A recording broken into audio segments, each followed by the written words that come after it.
YCP హయాంలో నెల్లూరు జిల్లాను శాసించిన కిలేడి అరుణ నిన్న విజయవాడ కోర్టు ప్రాంగణంలో వీరంగం సృష్టించింది. నాకు డబ్బులిచ్చావా, ఎప్పుడిచ్చావో నీ సంగతి చూస్తా, జైలు నుంచి బయటకు వచ్చిన తర్వాత నాశనం చేస్తానంటూ ఆమెపై ఫిర్యాదు చేసిన వాసిరెడ్డి రమేష్ బాబు అనే వ్యక్తిపై పోలీసుల సమక్షంలోనే ఊగిపోయింది. రమేష్ నుంచి వైసీపీ హయాంలో ప్రభుత్వ ఉద్యోగాలు ఇప్పిస్తానని 24.50 లక్షలను 2 విడతలుగా అరుణ వసూలు చేసింది. ఈ డబ్బులు తిరిగి ఇవ్వకపోవడంతో ఆయన పోలీసులను ఆశ్రయించారు.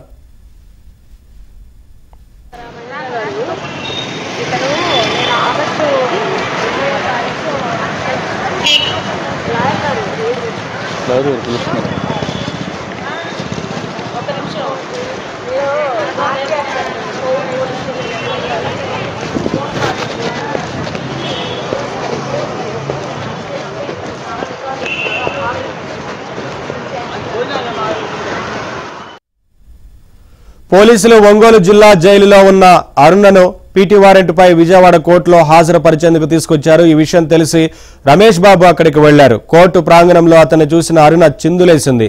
నువ్వు నాకు డబ్బులిచ్చావా, ఎక్కడిచ్చావో, బయటకు వచ్చిన తర్వాత నీ సంగతి చూస్తా అని బెదిరించింది. దీంతో పోలీసులు ఆమెను వేగంగా కోర్టు హాలు వద్దకు తీసుకెళ్లారు.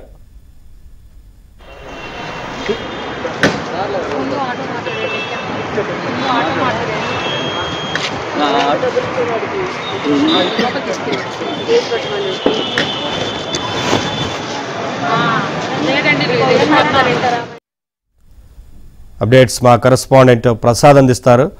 ప్రసాద్.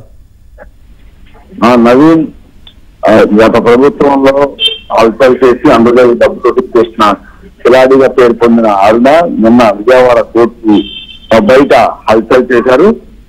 గత ప్రభుత్వంలో ఉద్యోగాలు ఇస్తామంటూ చాలా మంది లక్షల రూపాయలు వసూలు చేశారు. అందులో భాగంగా రమేష్ అనే వ్యక్తి కూడా లక్షల రూపాయలు వసూలు చేశారు. అయితే ఆ ప్రభుత్వం సమయంలో ఫిర్యాదు చేసిన పోలీసులు తగ్గించుకోకపోవడంతో ఆ అరుణ ఆగ్రహాలు అంతే లేకుండా పోయి కూటమి ప్రభుత్వం వచ్చిన తర్వాత చాలా మంది అరుణ వ్యవహారం తెలిపి అలాగే డబ్బులు వసూలు చేసిన పైనంతా కూడా చాలా ఫిర్యాదు చేశారు. రమేష్ ఇచ్చిన ఫిర్యాదుతో ఎఫ్ఐఆర్ కూడా నమోదైంది.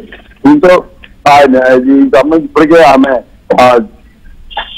జైల్లో ఉండగా పీటీ వారెంట్తో నిన్న విజయవాడ ఆ కోర్టుకు తీసుకొచ్చారు.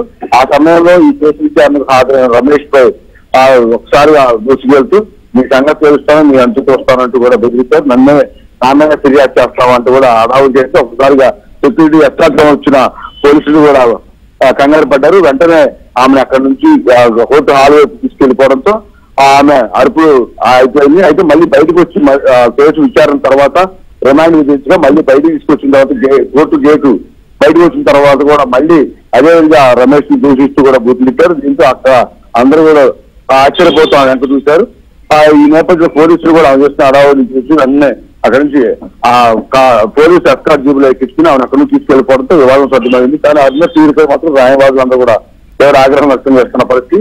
అందరినీ బెదిరిస్తారో ఇప్పుడు కూడా అదే విధంగా బెదిరిస్తూ అందరినీ తన కేసులు బయటపడేందుకు ఈ విధంగా వ్యవహరిస్తున్నారని కూడా అభిప్రాయపడుతున్నారు. Thank you Prasad.